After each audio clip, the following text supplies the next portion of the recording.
How's it going, everyone? I'm the Tumblemeister, and in today's video, we're going over the 5 biggest myths in tumbling. Let's get to it. Number 1, you have to set your flips. When a tumbler begins to start building their technique towards flipping, they have to start working on all the parts that are gonna mess up to the flip. Contrary to belief, most of the time when a tumbler starts working on their flips, it's actually pretty natural. The parts that cause the most problems for a tumbler when they're flipping usually are in the round off or in the back handspring, sometimes even in the steps. Building a tumbler's technique towards rebounding all the time out of their round offs and their back handsprings will help their flips have a more natural set. If the tumbler is always setting in the round off or the back handspring, then all they have to worry about is entering the flip with a more back direction instead of focus on 2 parts of their tumbling going up. If a tumbler's round off or back handspring goes up and then the tuck gets up, they're most likely going to get stuck in the flip. Use your round off and your back hamstring for the set and then focus on the flip when you're flipping. Number 2, you can't look in your back handspring. I actually should get this correction a lot in gymnastics. Very often have I seen not just back handsprings, but handstands being taught with the head in a neutral position. Therefore, the tumbler can't use their eyes to look for the floor or lift their chin up to help the flexibility in their tumbling. Most tumblers' biggest weakness is actually shoulder flexibility. So if the head is more neutral or even worse, down, it's gonna make the flexibility going backwards even harder to do. Using the eyes and the chin to open up the spine to help more flexibility will assist the tumbler in feeling a lot more comfortable, not only going towards their hands, but actually seeing the floor before they get to the floor. Feeling a full lift on a tumbler's body and on their toes will also help them use their arch even better. So once they release off their toes, they should start reaching for their hands, which should start stretching out the back handspring, and again, making that back handspring look a lot more comfortable. Flat tumbling usually loses a lot of flow, especially on consecutive skills. Teaching tumblers to use their eyes from the beginning will help avoid them from tumbling with their eyes closed and not using their eyes when they begin to flip. If you're enjoying this video, please leave a like, and if you're not subscribed, make sure you hit that big red button. Thank you. Number 3, squeezing your legs together will help keep them closed. Now this is more of a cheerleading problem. Especially when a tumbler starts learning their standing back handspring, one of the bigger focuses, for better or for worse, is having a tumbler learn their back handspring with their legs closed. Now when I'm teaching back handsprings, it's usually not a primary focus of mine in the beginning. We usually begin teaching back bends with the legs open anyways, and that helps them use their flexibility a little bit better. When that gets more comfortable, then they can start closing their legs together. But as in the back bend, using your eyes and the upper part of your body to help the flexibility come from the top instead of from the bottom will help pull the body without separating the legs. This is why teaching level 1 tumblers the importance of using their toes pretty much all the time is so important when they transition to back handsprings in level 2. Pulling from the top and using the toes is the best way to keep the legs together and avoid the tumbler focusing on legs together but doing their tumbling with bent legs. Every skill should be taught with the maximum length of the tumbler's body unless it requires otherwise. Number 4, punching behind you helps you go up. Now, out of all these myths, this correction probably makes me the most mad. As a gymnast, I actually used to hear this a lot, and then when I got to cheerleading, I actually used to hear it a lot. So it actually is across both forms of tumbling.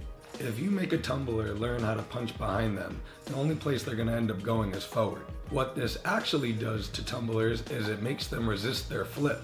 This is one of the biggest sins, I believe, when you're coaching tumbling. This is also one of the corrections that I believe causes the most mental blocks when a tumbler begins to flip. A tumbler's primary goal when they begin to start flipping, whether it's in a tuck, a layout, a full, or a double, is to flip first. I would rather have a tumbler feel comfortable doing a low flip to their feet than a high flip that gets stuck. When a tumbler starts punching behind them, it starts blocking their natural direction going backwards. So yes, it kind of uses a pole vaulter's technique to get them more up, but through resistance.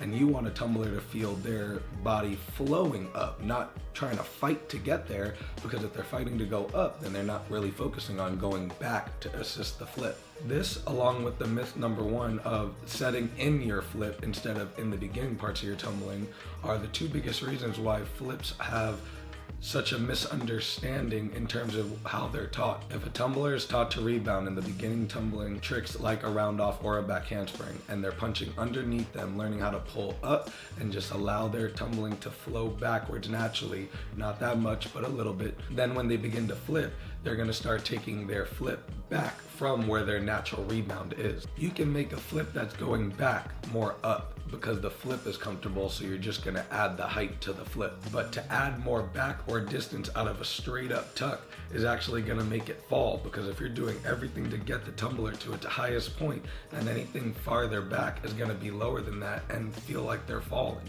One last point on punching behind you to set is this makes tumblers have to flip a lot more, since the start of their flip isn't underneath them. So then when they go to finish their flip, they have to think about putting their feet in front of them.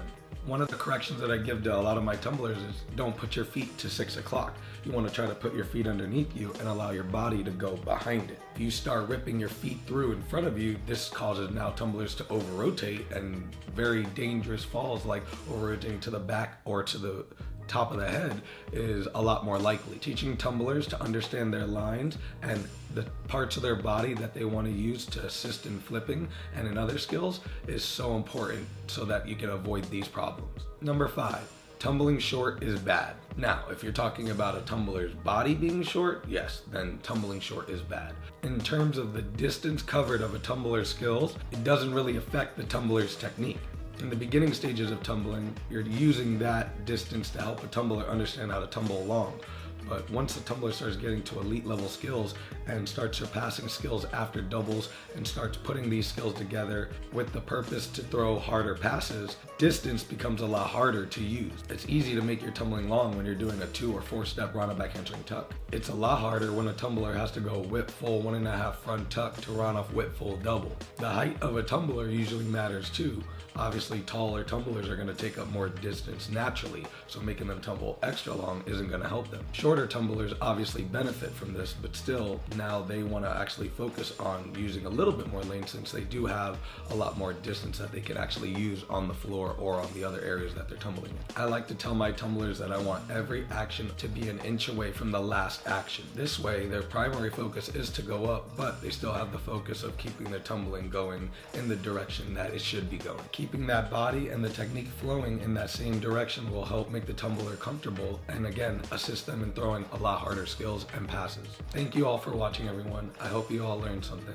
If you got value from this video, please like it and make sure you're subscribed for more future videos. I'd also love to know, what are some tumbling myths you've heard before? Comment that down below. We're officially over 100 subscribers. I appreciate you all so much. I appreciate all of your support, and I'll catch you guys in the next video.